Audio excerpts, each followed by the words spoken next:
Bom dia a todos, sejam bem-vindos à divulgação do terceiro trimestre de 2025 da Blau Farmacêutica. Estamos ao vivo nos estúdios da Blau em São Paulo, com Marcelo Ram, CEO e fundador, Douglas Rodrigues, CFO e DRI, e comigo, Matheus Fujisawa, Relações com Investidores. Nosso call está sendo realizado em português, com tradução simultânea para o inglês, e ficará disponível tempestivamente no site de RI da companhia. Ao final da apresentação, teremos a sessão de perguntas e respostas, com prioridade para os analistas de sell-side. Os analistas que quiserem fazer perguntas devem clicar em levantar a mão, no ícone da plataforma do Zoom, localizado na parte central inferior. Os demais investidores podem enviar suas perguntas no chat. Passando para o slide 3, o destaque do trimestre ficou para a conclusão do turnaround do Bergamo, que 2 anos após a aquisição já está no mesmo patamar de margem bruta das demais fábricas da Blau, e foi o principal driver para a 8ª alta consecutiva de margem bruta da companhia. A receita ficou em 475 milhões de reais, mesmo patamar do ano passado, com destaque para a BU de estética e o crescimento de 11% dos lançamentos. No segmento hospitalar, continuamos com limitação de capacidade produtiva em algumas classes de medicamentos e tivemos uma queda no canal público, pela volatilidade natural do canal. Analisando os últimos 12 meses, a receita do público ainda cresce 4%. Na margem bruta, atingimos o patamar de 41%, principalmente pelo Bergamo, como já falamos, e além disso tivemos um mix de venda e uma cotação do dólar que foram favoráveis para a margem. Realizamos uma provisão de estoque na Hemarus no valor de 8 milhões de reais, devido aos custos de coleta estarem maiores do que a perspectiva de venda desse plasma no futuro. Então, a gente contabilizou no trimestre uma provisão do acumulado de 9 meses. Desconsiderando essa provisão, a margem bruta teria atingido 42%.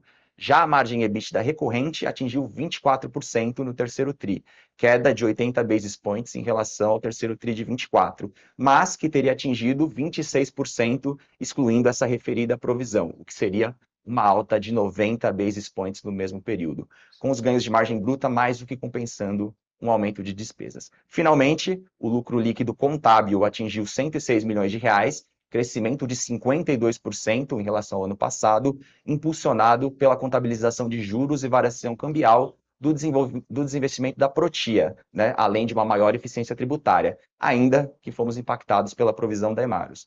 O lucro líquido recorrente ficou em 72 milhões de reais, que exclui esse efeito da Protia, um crescimento de 5% em relação ao ano passado e 15% versus o trimestre anterior. Agora passo a palavra para o Marcelo para falar dos principais avanços que tivemos recentemente. Obrigado, Matheus. Bom dia a todos e todas. Eu gostaria de destacar rapidamente sobre o trimestre. Os ganhos de eficiência que tivemos durante o ano, mesmo com todos os desafios que foram se apresentando, e muito mais importante do que o resultado do trimestre em si, são todos os avanços que a Blau tem conquistado que permitirão resultados de destaque já em 2026 e um crescimento transformacional quando olhamos no médio e longo prazo.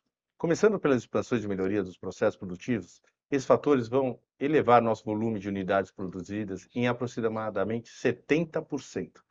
Destaco que finalizamos as validações e qualificações de 2 novas linhas produtivas, na Blau de São Paulo, que estão aguardando inspeção da Anvisa para aprovação e liberação, e que devem começar a contribuir para os resultados a partir do primeiro trimestre de 2026. 2 outras linhas produtivas serão entregues durante o primeiro semestre de 2026 e deverão contribuir com receita já no segundo semestre de 2026. Fora essas ampliações, estamos melhorando as operações com incrementos de novos turnos, buscando produzir de forma ininterrupta, e a implantação de uma nova área de embalagem em Pernambuco, que será entregue até o primeiro trimestre de 2027. No próximo slide, algumas fotos das novas linhas produtivas que já foram finalizadas. A nova linha de ampolas já vem com um conceito mais moderno, com uma maior produtividade do que as demais linhas da Blau São Paulo. Muito similar ao do prédio 210 na fábrica de Cotia, que era a expansão mais recente da companhia antes dessas novas linhas. A nova linha de antibióticos segue o mesmo conceito e vem endereçar a capacidade produtiva para uma das principais classes que hoje estamos com pendência de venda para a companhia.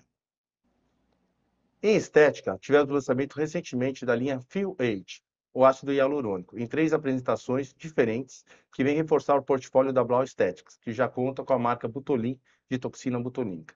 Além disso, tivemos recentemente a aprovação junto à Anvisa de cânulas para uso estético. O efetivo lançamento destes deve ficar para o primeiro semestre de 2026. No próximo slide, destaco o recebimento de 52 milhões de euros do desinvestimento da Protia. Já contabilizamos no terceiro TRI de 25 os juros e a variação cambial, e o caixa será reconhecido no quarto trimestre de 25. Esse valor será utilizado principalmente nos investimentos transformacionais em andamento, como os anticorpos monoclonais e aumento de capacidade produtiva, entre outros.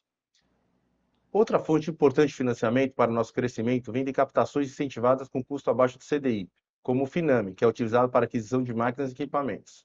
Estamos buscando também para os nossos projetos linhas de financiamento incentivados para fomento dos projetos de pesquisa, desenvolvimento e inovação. Já no slide 8, falamos sobre anticorpos monoclonais. É com grande orgulho que posso anunciar que já concluímos o desenvolvimento completo do AMDB12, desde o desenvolvimento do bioprocesso produtivo do IFA, até o processo de produção do medicamento terminado, nas instalações da Blau, com todas as validações exigidas pelas autoridades sanitárias. A companhia se preocupou em desenvolver uma jornada de comparabilidade bem robusta. Atualmente, o medicamento está em estabilidade e o estudo pré-clínico será concluído esse mês. Iremos iniciar os estudos clínicos em humanos no primeiro semestre de 2026. O AMDB13 e o AMDB15 estão em processo de desenvolvimento pelo processo das instalações da Blau e passam pelos mesmos processos de desenvolvimento do AMDB12. Pretendemos concluir os processos do AMDB13 até o segundo semestre de 2026 e o AMDB15 até o primeiro semestre de 2027. Já o AMDB14 está em desenvolvimento no clone e seguirá o mesmo processo de desenvolvimento que tem a patente terminará em 2029. Também estamos conduzindo estudos clínicos da alfa-epoetina, filgrastim e pegfilgrastim. Agora passo a palavra ao Matheus. Obrigado, Marcelo. Indo para o slide 9, né, verificamos o aumento gradual de participação dos lançamentos na receita, assim como os investimentos em pesquisa, desenvolvimento e inovação, em especial pelos avanços nos anticorpos monoclonais que o Marcelo acabou de falar. Esperamos uma aceleração da receita dos lançamentos a partir de 2026, em linha com a aceleração do tamanho de mercado, o TAM, dos medicamentos a serem lançados. Só com os produtos já submetidos para aprovação da Anvisa, já devemos ver uma aceleração de 60% em relação ao ciclo anterior. Vale lembrar que esse número era de 3 bilhões de reais há 2 trimestres, subiu para 3,1 bilhões no trimestre anterior e agora está em 3,2 bilhões. E a tendência é que esse número continue crescendo. Passando para a receita líquida, né, nós atingimos 475 milhões de reais no terceiro TRI de 25, em linha com o valor apresentado no ano passado. Nos últimos 12 meses, vocês podem ver que o crescimento foi de 5%. Analisando o segmento hospitalar, o destaque ficou para o crescimento de 11% dos lançamentos.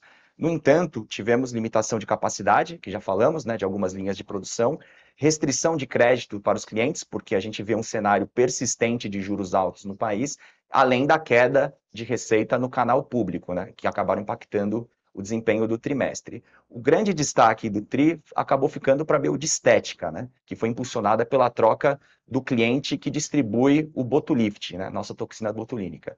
Na BU de Farma, que opera no segmento de varejo, houve uma recuperação importante no trimestre, porque a gente tem que lembrar que no TRI passado, a BU de Farma foi a que mais caiu, né? Foi o maior detrator de resultado. E agora, nesse TRI, ela já conseguiu estabilizar a performance. E a nossa perspectiva é que nos próximos trimestres a BU retorne ao crescimento. Finalmente, no plasma, não houve receita no trimestre, assim como também não houve no ano passado. Agora eu passo para o Douglas para ele seguir com a apresentação. Obrigado, Matheus. Bom dia a todos. Bom, pessoal, acho que aqui o principal destaque, né, mais uma vez, é o lucro bruto. A companhia, pelo 8º trimestre seguido, ela consegue mostrar uma evolução aqui da margem bruta. E acho que é importante destacar até dentro do cenário atual, né? A companhia ela vem fazendo um movimento de troca de mix que é muito importante, é muito relevante, principalmente para a sustentabilidade desses resultados no futuro. Tem a sua complexidade, mas mesmo assim a companhia está performando excelentes resultados. Não é fácil fazer o que estamos fazendo, mas mesmo num cenário de restrição de capacidade, sem crescimento de receita, endereçando aumento de margem bruta. Você pega aqui a margem, né, excluindo o efeito da provisão ali da operação de plasma do Hemarus, num patamar de 42%. É até uma margem que a gente vinha buscando para os próximos trimestres, mas um mix mais favorável já fez atingir nesse trimestre. Outro ponto aqui de muito destaque, até para dar parabéns para todos, né, o time envolvido, é a conclusão do turnaround do Bergamo. Quer dizer, até um trimestre antes, a gente sempre falou para o mercado que nós terminaríamos isso até o final desse ano, e agora ao terceiro TRI a gente já fez, já mostrou sim, acho que a força da companhia, a resiliência do negócio e principalmente, né, como que hoje a companhia, principalmente nessa área industrial, de otimizar uma operação, utilização de capacidade, soube endereçar esse processo. E assim, olhando para frente, né, com certeza, a gente vai destravar mais capacidade produtiva, a tendência é que a gente vai alavancar, vai ganhar margem operacional. Esse momento agora, acho que é o momento de focar e usar o melhor mix a favor da rentabilidade atual e não perder o olhar para frente, né? Esse trimestre, com certeza, a gente pode ter uma frustração momentânea, principalmente porque teríamos potencial para entregar maiores resultados se não fosse capacidade produtiva, mas acho que é um resultado sim que, principalmente com o olhar futuro, ele traz mais sustentabilidade. Estamos trocando o mix da companhia de uma forma sustentável, entregando resultados robustos.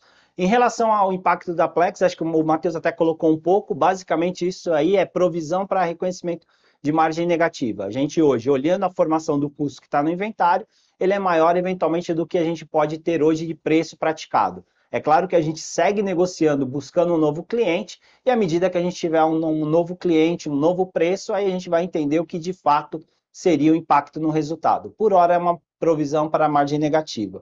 Passando para o próximo slide, né, acho que aí falando do EBITDA também, olhando aqui, o principal destaque é a questão da margem bruta, então você tem uma elevação aqui de quase 3 pontos percentuais. É claro que ela é amortizada pelo aumento de SG&A e despesa de PDI. No acumulado, basicamente, você tem um crescimento dessas despesas. O PDI, sim, para fazer frente ao novo ciclo de desenvolvimento de produtos da companhia. E a parte de SG&A, sim, a companhia hoje ela está estruturada, ela está preparada para um novo ciclo de receitas. Esse ciclo ele ainda está travado ainda no momento, mas na hora que ele destravar, vai trazer a diluição. E é natural que sim, a companhia hoje tem uma estrutura nova até para fazer frente a todos os projetos transformacionais que a gente já vem tocando. Especificamente no TRI, se você olhar, né, acho que até muitos investidores já perguntaram para a gente, a elevação da despesa administrativa, mas isso é um efeito de um ajuste de provisão no TRI, que se diluído ao longo dos outros TRIs, você acaba normalizando. Aqui tem o efeito, né, quando você olha o contábil, tem uma provisão tributária de um processo antigo da companhia, estamos reclassificando por não recorrente, e ajustando aqui o efeito de Plex, da provisão de Hemarus, quer dizer, você está entregando aqui uma margem, né, de EBITDA de 25,8 aqui, até uma evolução aqui, né, de 20 ao patamar do TRI anterior. Então, acho que esse é até muito em linha com o consenso, o que o mercado espera de entrega de margem EBITDA da companhia. Passando para o próximo slide, acho que o lucro líquido, né, vamos destacar, lucro líquido contábil, a gente fez a marcação aqui do regresso do investimento da Protia, os 52 milhões de euros, isso está marcado no balanço e o efeito, né, do caixa será reconhecido em outubro. Ajustando isso, ou ajustando mesmo a provisão tributária, ou mesmo a própria provisão da Hemarus, você vê que ainda um lucro líquido que apresenta uma evolução, um crescimento de 5%, né, em relação a outro período, uma margem que, se você desconsidera a provisão da Plex, é a melhor margem ali da companhia, basicamente 17% de margem líquida, que demonstra aí não só todo o ganho operacional, mesmo com esses impactos, mas também principalmente eficiência tributária. Acho que hoje a companhia ela tem essa capacidade de olhar para planejamento tributário, isso mesmo até antes de Pernambuco, e Pernambuco vai alavancar muito mais isso, até porque hoje a gente investe em P&D, tem o benefício da Lei do Bem, teve a aprovação de JCP no trimestre, e lembre, né, todo aquele resultado que a gente vai alavancando no Bergamo, ele tem o benefício de utilizar uma base de prejuízo fiscal, um IR diferido que já está nesse balanço, principalmente para efeito de caixa. Então, acho que esse é outro tema extremamente importante. Passando para o próximo, claro, aqui está, acho que hoje o maior desafio da companhia, né? Como equilibrar aqui a questão de working capital, principalmente o nível de inventários, né? Então, se há um ano atrás a gente estava no ponto ótimo e no ponto que a gente entende que é né, o que seria o ideal para a companhia, 6 meses de estoque, dado o mix de produtos que nós temos, hoje a gente teve um avanço aqui de basicamente mais 60 dias de inventário. Isso se dá principalmente, né, pelos os importados, que a gente ainda não está no giro ideal. A ideia é que eles comecem a girar um pouco melhor, principalmente, né? E vale destacar, pessoal, produto importado que a gente importa tem maior valor agregado, logo tem uma composição maior dentro do saldo de inventário. A ideia, de novo, assim como destravar a capacidade produtiva, é destravar o giro desses produtos. Importante destacar, né, que também a companhia olha a todo momento para fazer um equilíbrio de margem. Então a gente tem, é uma equação difícil? É, mas eu acho que a companhia hoje tem um plano de como voltar aí, né, a melhores níveis de inventário.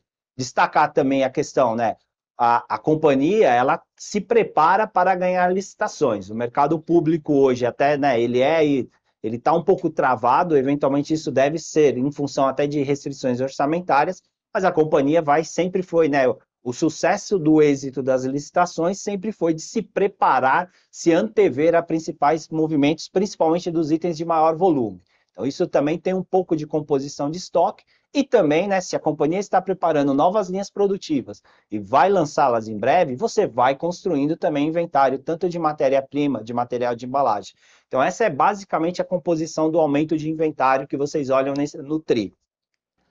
O prazo de pagamento, o prazo de recebimento, acho que se mantém, né? Essa é uma dinâmica ainda constante. Claro que ainda tem alguns desafios, tem oportunidades, mas eu acho que esse é um patamar recorrente, saudável, que eventualmente você vai melhorando um dia aqui, melhora 2 dias ali, mas acho que o principal ponto hoje é, sim, o giro dos inventários.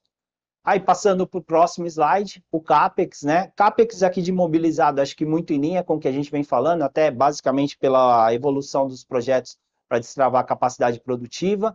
O CAPEX especificamente de P&D teve uma aceleração nesse trimestre, vem do consumo do inventário, né, desses produtos também, e basicamente, né, vale destacar que a companhia segue avançando aqui no cronograma, tanto dos anticorpos monoclonais quanto dos IFAs do P400, e é natural que você tenha aqui, né, o maior investimento na parte de P&D. Isso faz parte, né? Então, por isso que você olha também essa elevação especificamente no TRI, e à medida que esses projetos vão avançando, você vai tendo aqui um P&D mais relevante, mas como o Matheus até destacou no slide, também a participação de novos produtos ela vem aumentando. Essa é a dinâmica, esse é o jogo que a Blau está jogando, é dessa forma que a gente vai buscando melhores resultados TRI após TRI. E aí, passando, né, finalmente aqui a questão do caixa da companhia, né? Vale destacar que essa é a posição do TRI, ela não reconhece ainda o efeito, né, do regresso do dinheiro da Protia, isso acontece agora em outubro, e aí a companhia passa a ser caixa líquido. Essa elevação, basicamente, da alavancagem da companhia do TRI anterior, 0,3 para 0,4, é uma alavancagem baixa, mas é basicamente, se você olhar, é o capital de giro, né? Como a gente vem destacado, a geração de caixa da companhia, apesar de um nível de investimento relevante, ela é comportada, né? Então, a geração de caixa faz frente ao CAPEX, mas acho que talvez aqui o ponto é como destravar inventário e gerar mais caixa, mas de qualquer forma a companhia ainda segue com uma baixa alavancagem, agora com o regresso do dinheiro da Protia, vai se tornar caixa líquida, ou seja, muito bem posicionada no mercado para fazer os seus movimentos estratégicos e seguir nesse plano. Agora eu vou passar a palavra aqui para o Marcelo, que vai colocar as considerações finais e depois a gente volta para perguntas e respostas. Obrigado. Obrigado, Douglas. A mensagem final é que a Blau investe para capturar crescimento de mercado e oportunidades transformacionais com inovação incremental e queda de patentes. Dando mais detalhes, nos próximos 3 anos devemos crescer o volume de produção em pelo menos 70% e os lançamentos devem crescer pelo menos 60%. Isso nos permitirá crescer em nível acima do mercado, que está projetado a crescer em uma média aproximadamente de 10% ao ano. Além disso, devemos continuar a agenda de otimizações de nossas fábricas e expansão na América Latina. Esse crescimento deve diluir as despesas de maneira relevante, já que muitas das despesas já estão incorporadas nos resultados atuais da companhia. Esse novo ciclo deve ficar marcado pela expansão da capacidade de Pernambuco e pelo ganho de relevância dos anticorpos monoclonais nos resultados da Blau. Investimentos que também devem ser cruciais para uma aceleração da nossa expansão internacional. Com esses investimentos e o benefício de Sudene, temos a expectativa de superar as margens históricas da companhia de maneira sustentável e com uma escala muito mais relevante, que possibilitaria aumentar a remuneração dos investidores. Agora passo a palavra para o Matheus. Obrigado, Marcelo. Agora vamos iniciar a sessão de perguntas e respostas. Os analistas de sell-side que quiserem fazer pergunta devem clicar em levantar a mão no ícone da plataforma do Zoom, localizado na parte central inferior. Os demais investidores podem enviar suas perguntas no chat. A primeira pergunta que a gente tem é do Lucas Nagano, do Morgan Stanley. Lucas, acredito que seu áudio já está liberado. A gente tem duas perguntas. A primeira é sobre crescimento de receita, né? Pelo Uhum. que a gente entendeu, o quarto tri ele deveria ter um perfil parecido com o terceiro tri em termos de crescimento. E também olhando para os tris de 2026, a gente queria entender como que deveria se dar esse perfil de aceleração de crescimento. Acho que ajudou a entender o comentário sobre o mercado crescendo 10% ao ano e vocês acima disso, mas como que deveria ser essa aceleração? Quais são as linhas que deveriam destravar mais vendas e para quando elas deveriam começar a operacionalizar? Essa é a primeira pergunta. A segunda é sobre estoques.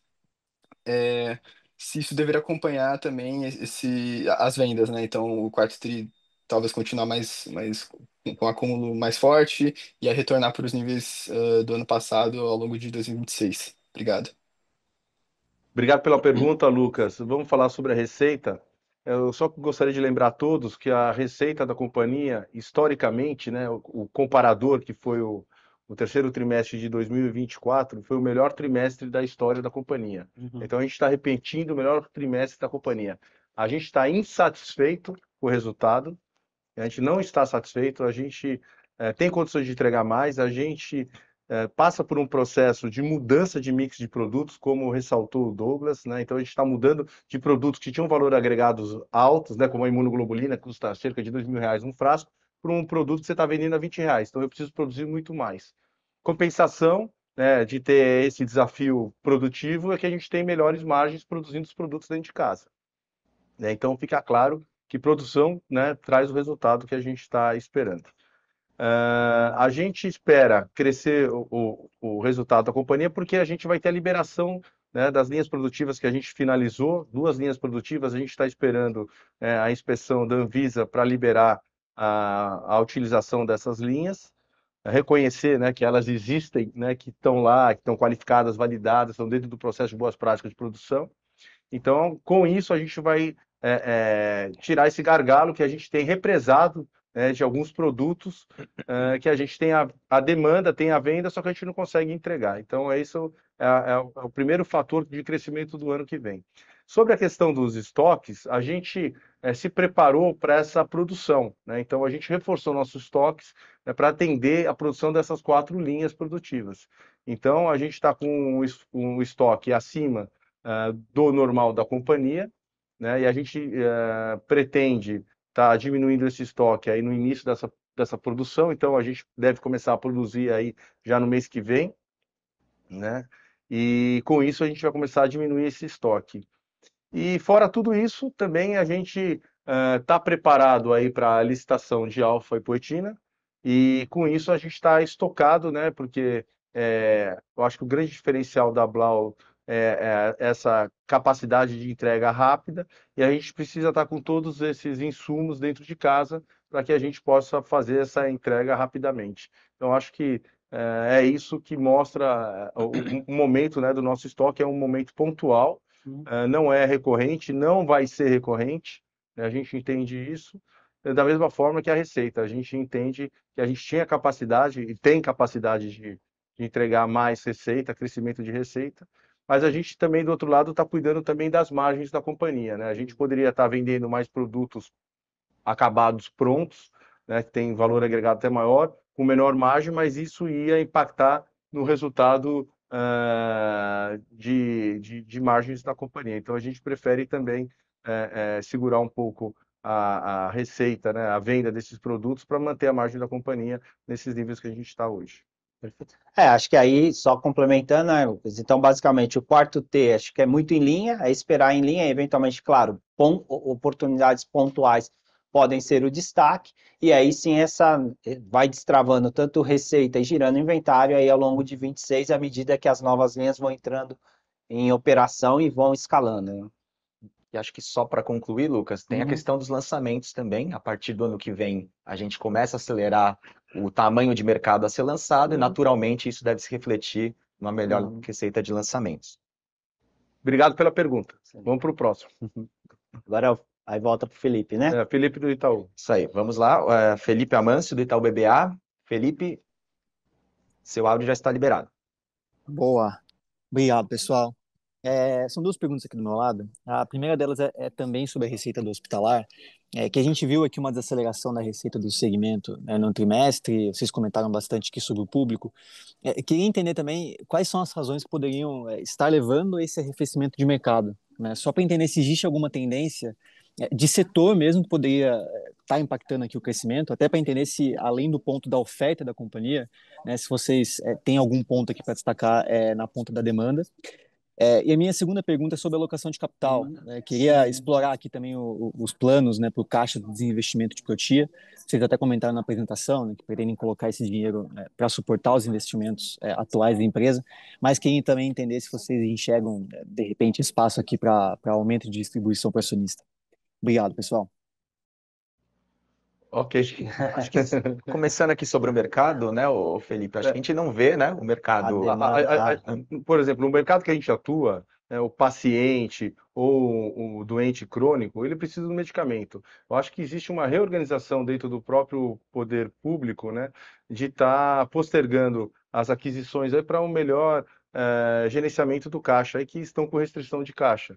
Então, eu acho que é essa a situação. Mas de modo histórico, a gente vê o crescimento do consumo dos produtos, né? Porque o mercado ele continua crescendo, né? O número de pacientes continua crescendo, então e as doenças crônicas, o paciente, principalmente o que a gente vende aqui, que é a alfaepoetina, que são para pacientes crônicos renais, eles não podem ficar sem tomar a medicação, senão corre risco de vida.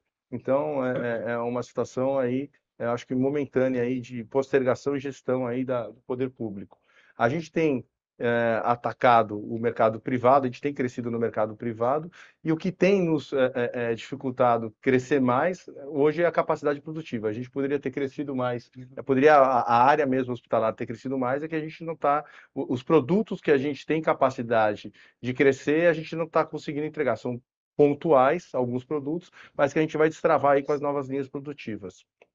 Sobre a alocação do caixa, sim, a gente tem, como o Douglas falou, tem estudado o que a gente vai distribuir, até porque a gente está fazendo uma análise contábil aí para ver a melhor oportunidade, o que a gente pode aumentar de pagamento de JCP, né? Eu acho que vou deixar até o Douglas falar, que ele tem os melhores detalhes. Acho que essa é a ideia, né? Então, com certeza, esse dinheiro ele reforça o caixa, a companhia está num ciclo importante aqui de investimentos estratégicos, mas sim, estamos avaliando aqui a oportunidade até para buscar esse melhor equilíbrio, né? Entre tanto remunerar o acionista, buscar eficiência tributária aqui e preservar a caixa para a companhia. Então, a gente segue esses estudos, olhando aqui até um pouco como deve ser o fechamento do ano, então, provavelmente até no mês de novembro ainda a gente deve voltar aí e com uma definição. Mas, a princípio, sim, é mais para reforçar a caixa e investimento estratégico. Obrigado pela pergunta. Isso aí. O próximo. Nossa próxima pergunta é do Eduardo Rezende, do UBS. Eduardo, seu áudio já está liberado. Opa, pessoal, bom dia, Marcelo, Douglas, Matheus. São duas aqui do meu lado também. A primeira eu queria pegar um pouco da visão sobre o business de plasma nos Estados Unidos, como que está a dinâmica de busca por novos contratos de fornecimento, se vocês já têm algo para dividir com o mercado nessa frente. E a segunda é sobre as margens da companhia de curto prazo, agora olhando para 2026. A gente teve uma integração muito bem sucedida do Bergamo. Eu queria entender o que vocês enxergam de outras alavancas de expansão de margem agora no curto prazo. É isso do meu lado. Obrigado. São várias avenidas, né, que vão melhorar aí as margens da companhia. Eu acho que é o lançamento dos produtos novos, né, que trazem melhores margens, a produção, né, dessas linhas novas, porque, para vocês entenderem, a gente já contratou as pessoas que vão trabalhar nessas linhas. Essas pessoas já são colaboradoras da Blau. Então, elas estão lá em processos de qualificações, né, de fazer média-fio, validações, mas elas já são colaboradores da companhia. Então, a partir do momento que essas pessoas contribuirão para trazer receita para a companhia, né? Então, a gente vai estar fazendo essa diluição, né? Então, para vocês entenderem.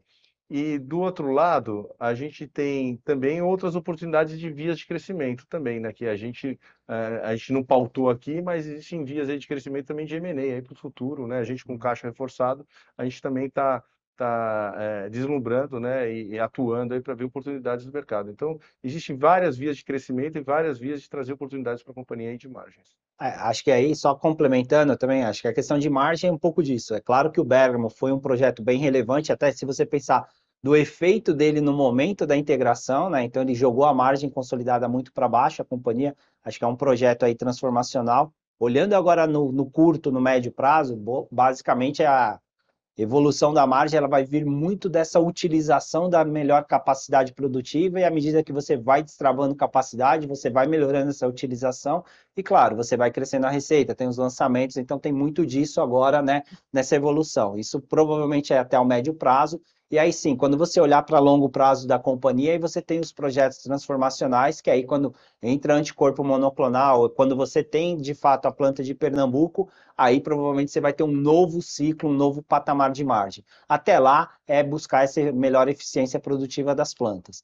Aí, Marcelo, acho que só agora responder também a questão do mercado de plasma, né, nos Estados Unidos e a dinâmica, que era a primeira pergunta dele. Exato, desculpe. A gente está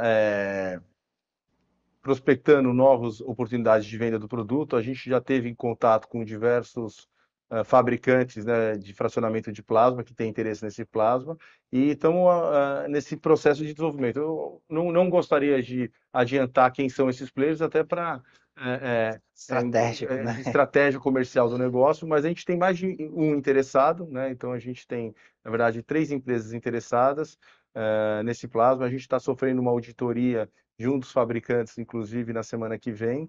A gente passou por um processo também de mudança dentro desses centros de coleta de plasma, que até então a gente fazia todo o processo de forma manual. A gente passou essa semana a passar por um processo todo automatizado, que era uma requisição do FDA. Então, eu posso dizer agora que a gente está compliance com 100% com os requisitos do FDA e a gente entende que é questão de pouco tempo aí a gente está trazendo aí novidades sobre a venda do plasma. A gente tem uma expectativa também de vender o plasma que está estocado, né? Não o plasma só futuro, como o plasma estocado também, né? O mais breve possível. Então, quando a gente tiver uma receita dessa venda, o nosso time de RI pode soltar alguma informação para vocês. Uhum. Obrigado. Obrigado pela Obrigado. pergunta, Eduardo. A próxima pergunta é da Maria Eduarda Rezende, do BTG Pactual. Oi, pessoal, tudo bem? Obrigada por pegar a minha pergunta, Marcelo, Douglas, Matheus. Eu só queria fazer um follow-up nessa pergunta sobre o plasma, mas principalmente da provisão de 8 milhões agora nesse trimestre. Eu queria entender um pouco melhor essa decisão, especialmente como é que foi essa discussão com o auditor, assim, com esse reconhecimento desse ajuste agora no TRI, e se isso deveria refletir assim uma revisão pontual, né, de preço, ou se existe alguma mudança estrutural nas condições do mercado de plasma, né, nessas novas negociações que vocês comentaram aqui na pergunta anterior. E se for estrutural, o que exatamente mudou nesse cenário de precificação? Uma questão de oferta global, de demanda, de câmbio, enfim. E por último, assim, se a gente deveria esperar novas provisões para frente ou se esse ajuste agora de 8 milhões já deveria refletir todo o estoque atual de plasma coletado. Acho que é isso do meu lado. Obrigada. Obrigado. Bom, vamos lá. Então, acho que até a discussão até com a própria auditoria, né? Então, basicamente, o que a gente tem hoje? A gente tem a expectativa do preço, né, de comercialização, mas até pelo fato que a gente já tem aí há um bom tempo aí sem fazer a comercialização, o giro do inventário, você está elevando o nível de custo do inventário. Então, claramente, hoje, quando eu olho o custo do inventário, ele é maior do que o preço, né? E aí, qualquer dos preços, né, a gente discutiu com a auditoria até em qual range de preço que eu faço o último, eu faço o atual, eu faço uma proposta, eu faço o médio, o que que eu faço, mas de qualquer forma, qualquer um desses, uma média ponderada, ele já demonstra que o custo do inventário, até porque você vem acumulando o custo do inventário, é maior. Então, pontualmente, a gente reconheceu US$ 1,5 milhão nesse TRI, e aí, claro, isso agora acho que vai depender muito dessa evolução, tanto da formação de custos, eventualmente do qual preço nós vamos comercializar, né? Lembra que lá os centros atrás a gente vinha ganhando eficiência, o do primeiro centro ele já estava chegando no break-even, então depende muito dessa dinâmica. Pode ser que a gente tenha mais algum ajuste, talvez não dessa magnitude de US$ 1,5 milhão, mas vai depender muito dessa dinâmica. Esse é um processo normal de, né, reconhecimento de margem negativa ali da parte de, até para seguir a regra contábil.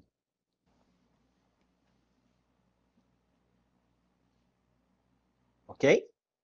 Maria Eduarda? Obrigado pela pergunta, Obrigado Duda. pela pergunta. A próxima pergunta é do Rafael Elage, do Bradesco BBI. Bom dia, Rafael, pessoal. Bom dia a todos. Obrigado por pegar aqui as nossas perguntas. Também vão ser duas do nosso lado. A primeira delas é tentando entender um pouco mais a questão de expansão de capacidade olhando para frente, casado com o cronograma ali de P1000, né? Então, basicamente, essas quatro novas, só queria entender se basicamente essas quatro novas linhas, elas seriam suficientes para sustentar o crescimento da companhia, de acordo com o cronograma da P1000, né? Então, basicamente, se deveria ter alguma outra capacidade incremental até chegar no ponto onde a P1000 conseguiria sustentar esse crescimento como um todo, né? E se não, se faz sentido algum M&A, também, obviamente, já dando um double clique no ponto que vocês já trouxeram, de uma alavancagem mais baixa, com esse dinheiro da Protia mais baixa ainda. Queria entender um pouco dessa dinâmica. E a segunda é mais tentando trazer para o curto prazo aqui, né? É, 200 milhões de lançamentos nesse ano, vocês têm ali mais ou menos aquele alvo ali de 700. Como que a gente está vendo esse curto prazo até o final do ano? Só tentando entender essas duas questões aqui, pessoal. Obrigado. até começando por essa dos lançamentos, Rafael, a gente reitera o que está publicado, né, lá no slide. Então, a gente está com aproximadamente 700 milhões para esse ano e aí tem uma aceleração para mais de 1 bi no ano que vem. E esses lançamentos seguem on track. Do outro lado, né, sobre a capacidade produtiva, a gente está endereçado o crescimento para os próximos 2 anos, né, e a gente começa também a obra de Pernambuco. Nesse intervalo também a gente está fazendo melhorias pontuais, mas não novas linhas produtivas, né? Então a gente está melhorando os processos, substituindo equipamentos, fazendo mais turnos, né? Tem linhas nossas, né, trabalhando de forma ininterrupta, então 24/7. Então a gente está mudando aí a forma de trabalho para que a gente não tenha nenhum gargalo produtivo para atendimento das nossas demandas aí para os próximos 2, 3 anos, até a gente iniciar a operação lá em Pernambuco. A ideia é uma ponte, né, Marcelo? A gente faz uma Exatamente. ponte mesmo depois do projeto de Pernambuco, ele é faseado. Exato. E sobre M&A, a companhia não deslumbra fazer qualquer aquisição no Brasil para aumento de capacidade produtiva nos produtos que a gente trabalha hoje, que são os produtos hospitalares, injetáveis no geral. A gente entende que hoje a gente está com um parque fabril já com automação, pensando no futuro com robótica, e que a gente não deslumbra aumentar nossa capacidade com o M&A. A gente deslumbra, sim, a ver oportunidades de M&A com outras unidades de negócio, outras linhas de produtos que façam complementariedade com a nossa linha atual, com o nosso negócio, né? Mas não pensando em capacidade produtiva. Perfeito. A gente tem mais um analista no chat, que é o Renan Prata, do Citi. Não? Deixa eu confirmar se ele manteve. Mais uma vez, né? Agora já voltou a imagem também. A gente pede desculpas novamente. A gente teve um problema técnico, acabou caindo o áudio e a imagem. Estamos de volta. Vamos responder todas as perguntas, inclusive as que estão no chat. A gente tem um monte de pergunta aqui no chat. A gente pede desculpa pelo ocorrido, mas a gente se compromete a responder todas as perguntas dos investidores aqui. Opa, Então, Renan, pode fazer a pergunta, por favor. opa, bom dia, pessoal. Obrigado. Na verdade, é uma pergunta mais rápida aqui, até é, são duas bem rapidinhos. A primeira é, vocês comentam ali na parte de imposto ali que efetiva que foi mais baixo, sobre subvenção de ICMS investimento, aproveitamento do prejuízo da Bergamo. Então, eu queria entender um pouco dessa dinâmica para frente, né? Assim, essa natureza dessa subvenção de investimento, o que que a gente deve esperar de alíquota efetiva, tirando o JCP da conta, né? Que é uma prática aí mais recorrente de vocês. E a outra é até um mix ali de follow-up de estoque e capacidade.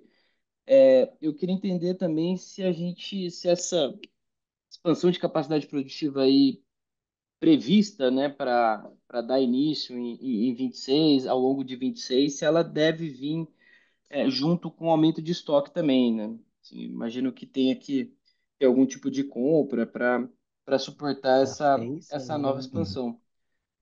Então é isso, pessoal. Obrigado. Uhum.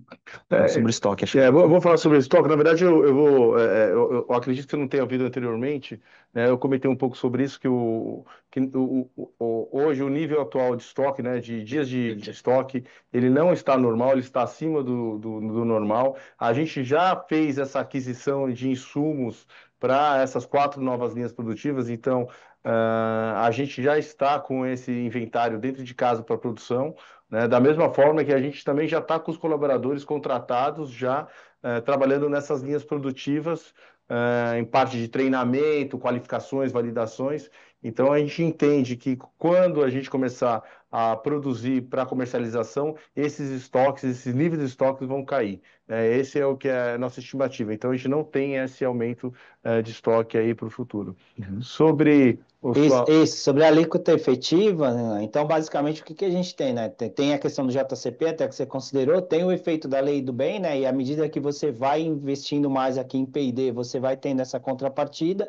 A subvenção, basicamente, é porque a gente hoje já opera a nossa filial em Pernambuco. Lembra que o benefício de CMS lá no estado, ele te permite até 2 anos antes de você instalar a sua unidade industrial, você quase que subcontratar a sua unidade fora do estado de Pernambuco para fazer esse processo de industrialização e você faz a saída de lá, podendo capturar ali esse benefício de CMS, ele tem esse efeito de subvenção no resultado.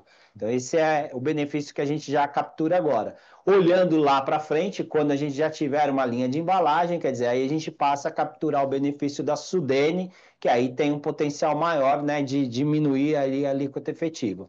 Mas até lá, acho que são os principais fatores aí que vão contribuir para a redução e manutenção de alíquota efetiva. Tá claro. Valeu, pessoal. Obrigado. Obrigado, Renan, pela pergunta. Agora a gente vai passar para as perguntas no chat. A primeira pergunta é do André Santana, que é um acionista aqui, pessoa física, e na verdade é uma pergunta que acho que os analistas já acabaram fazendo, né, sobre a questão da tributação de dividendos, né, se a gente pensa numa distribuição extraordinária. Acho que a gente já passou nesse assunto aqui nas perguntas anteriores, mas mesmo assim, muito obrigado pela pergunta, André. A próxima pergunta é do Ricardo Strobino, que ele é da 41 Investimentos. Ele fala que, bom dia pessoal, dá parabéns pelos avanços na rentabilidade e ele queria saber mais detalhes sobre os fatores que estão travando o crescimento, né? A gente até já falou um pouco sobre isso, mas a gente pode dar, né? Ele fala aqui, capacidade, restrição de crédito, tem algum outro? Capacidade, né? O principal é a capacidade, né? Eu acho que o principal é a capacidade produtiva, né? A gente, lógico que a gente tem tomado todos os cuidados aí com restrição de crédito para evitar aí ter PDD no nosso balanço, né? Mas a gente tem uma grande oportunidade de crescimento, né? Tanto é que esses investimentos dessas 4 linhas produtivas, né, que foram feitos, né, a gente entende que a gente vai estar aumentando aí a nossa oferta dos nossos produtos e com isso vai aumentar a nossa receita, né? Não só aqui no Brasil, como também na parte de geografia, né? Que a companhia, cada dia que passa, está vendendo mais também fora do Brasil. Certo. Aqui tem o Maurício Almeida, que é também investidor pessoa física. Agradece aqui, a gente também agradece por ser investidor, Maurício. Ele queria saber se a gente tem algum programa de visita à sede da empresa. A gente até tem, né? Mas aqui no mercado farmacêutico é tudo muito regulado, né? Tem toda uma questão de segurança. Então, muitas vezes a gente acaba priorizando mais investidores profissionais, né? Mas claro que também sempre tem a possibilidade, né? Questão de organizar, entrar em contato com o nosso RI e organizar junto com a vinda de outros investidores a sua vinda aqui para visitar a gente. Será um prazer recebê-lo. É isso aí. Obrigado, Maurício, pela pergunta.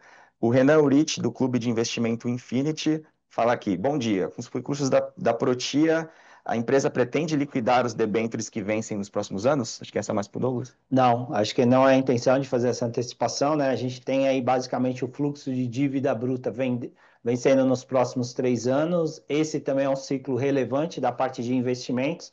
A gente, né, acho que até destacou, claro, buscar linhas incentivadas que tragam aí talvez um benefício, a redução do custo financeiro. Eventualmente a gente pode pensar em alguma operação até mais para dar fôlego nesses próximos 3 anos, mas a intenção não é antecipar o vencimento dessas operações. Nunca houve essa discussão, nem sei se tem penalidade, mas boa pergunta, mas a gente não tem intenção nenhuma de antecipar. Isso aí, muito obrigado, Renan. E a última pergunta aqui é do Nicolas, que é da Quantitas. Ele fala aqui que a gente alcançou a margem bruta de 42%, excluindo a provisão de Excluindo a embargos. provisão. E ele Isso. quer saber se essa margem é sustentável quando a gente olha para frente. Eu acredito que sim, eu acho que, principalmente com o advindo dos anticorpos monoclonais, que a gente está 100% verticalizado produzindo dentro de casa, né, as margens da companhia vão subir muito mais. É, a gente fica aí falando de margem, né? Do contrapartida, eu vejo, né, o market capital da companhia hoje, né, o valor muito baixo. Eu falando que a gente está trazendo resultados aqui, a gente teve um trimestre que a gente não está satisfeito, mas mesmo assim ele é equiparado ao melhor trimestre histórico da companhia, né, com melhores margens, e mesmo assim a gente vê o market capital da companhia não se desenvolver. A gente entende também falta aí um investor education aí da nossa parte, mais próximos com os investidores, para explicar um pouco aí dos anticorpos monoclonais, da verticalização de produção própria dentro de casa. Então, o que quer dizer isso? Que eu estou produzindo todos os ingredientes, todo ingrediente farmacêutico ativo, né, que vai dentro do medicamento dentro de casa, né? Então, eu tenho, para você ter ideia, a margem do produtor da matéria-prima e a margem do produto acabado, né? Então, com certeza, isso daí vai contribuir e vai alavancar, até porque são os produtos mais relevantes, com maior valor agregado, né, com maior volume, né, dentro da companhia. Então, a gente, sim, espera trazer resultados muito melhores. Daqui é um início de uma jornada de crescimento que a gente vem há 8 ciclos, né, trazendo resultados melhores. E acho que até dá para reforçar, né? Apesar do resultado do trimestre em termos de receita ter sido estável, mas a gente teve muitos outros avanços que vão permitir que a gente tenha um desempenho muito bom, principalmente de 26 em diante, né? Então acho que mais do que olhar somente o número financeiro atual do próprio trimestre, mostrar tudo que a gente mostrou aí nos avanços recentes, né? As novas linhas de produção, o lançamento que deve acelerar, a questão dos avanços no anticorpos monoclonais, então tem também toda essa a questão de oportunidade na própria margem bruta, né, que foi a pergunta.